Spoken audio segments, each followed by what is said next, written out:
Explained, will India be sanctioned for S-400 purchase? India has not backed down in the face of US opposition and is scheduled to receive the first S-400 deliveries in December. 2 teams of IAF technicians have been trained on the system by the manufacturer Almaz-Antey in Russia. Photo credit, Getty Images. What will be the impact if the US goes ahead with punitive measures? How will the Russian missile defense shield help India tackle threats from China and Pakistan? The story so far: India is preparing for a visit from Russian President Vladimir Putin for an annual bilateral meeting with Prime Minister Narendra Modi in early December. But it is the arrival of the $5.4 billion Russian long-range surface-to-air missile defense shield S-400, also expected next month, that is likely to generate more international headlines. The United States government has made it clear that the delivery of the 5 S-400 systems is considered a significant transaction under its Countering America's Adversaries Through Sanctions Act khatsa of 2017, which could trigger sanctions against Indian officials and the government. What kind of sanctions? The khatsa is designed to ensure that no country is able to increase military engagement with Iran, North Korea, and Russia without facing deterrent punitive action from the US. The sanctions are unilateral and not part of any United Nations decision, and therefore no country is bound to accept them. The law that was pushed through by Democrat Congress representatives was signed by President Donald Trump under some protest, as he was keen at the time on improving relations with Russia, and was hoping to broker a deal between the Koreas as well. Section 231 says the president shall impose no fewer than 5 different sanctions on any government that enters into a significant defense or intelligence deal with the Russian government. Section 235 lists 12 options, including stopping credit lines from US and international banks such as the IMF, blocking sales of licensed goods and technology, banning banks, manufacturers and suppliers, property transactions, and even financial and visa sanctions on specific officials.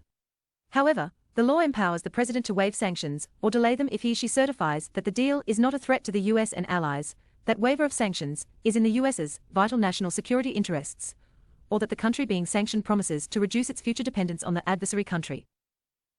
Has the US used khatsa before for S-400 sales? The US has already placed sanctions on China and Turkey for purchase of the S-400.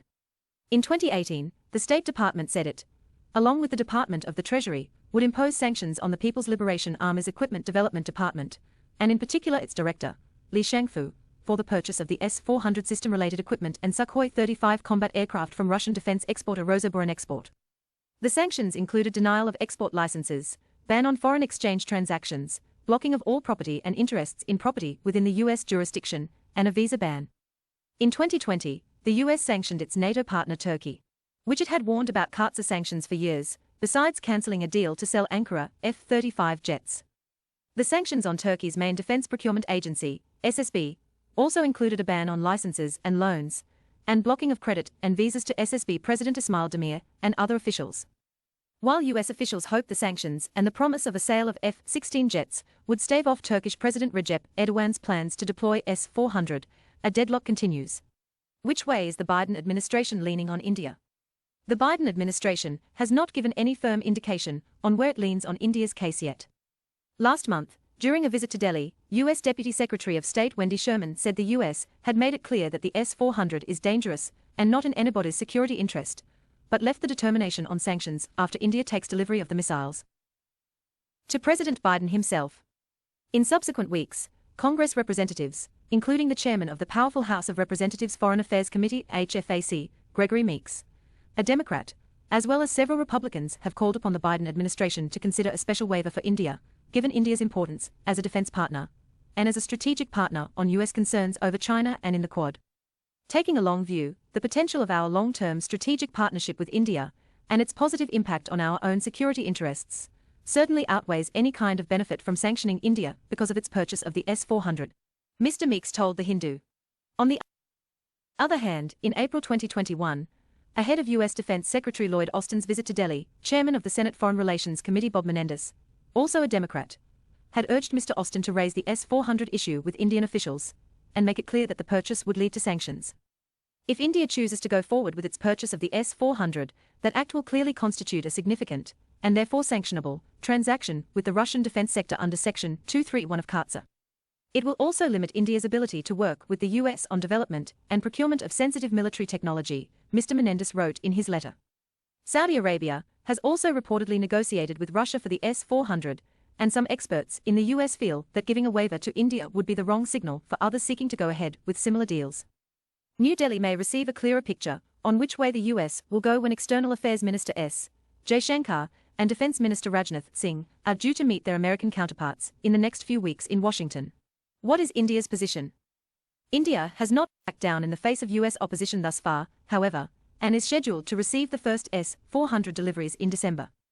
In preparation for the induction, 2 teams of technicians from the Indian Air Force were trained on the system by the manufacturer, Almaz-Antey, in Russia this year.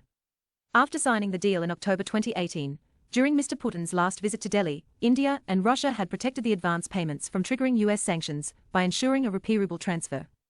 In response to questions about Ms. Sherman's tough remarks on the S-400, the Ministry of External Affairs conceded that the issue was under discussion between India and the US for some time. It was raised, and we have discussed it and explained our perspective. And discussions on this are ongoing, External Affairs Ministry spokesperson Arindam Bagchi said in a non-committal response in October. Why is the S-400 deal so important to India? Senior Indian officials have held firm that S-400 is very important for India's national security considerations, especially as it faces new threats from China, Pakistan and Afghanistan, calling it a game-changer. The system will also offset the air defense capability gaps due to the IAF's dwindling fighter squadron strength.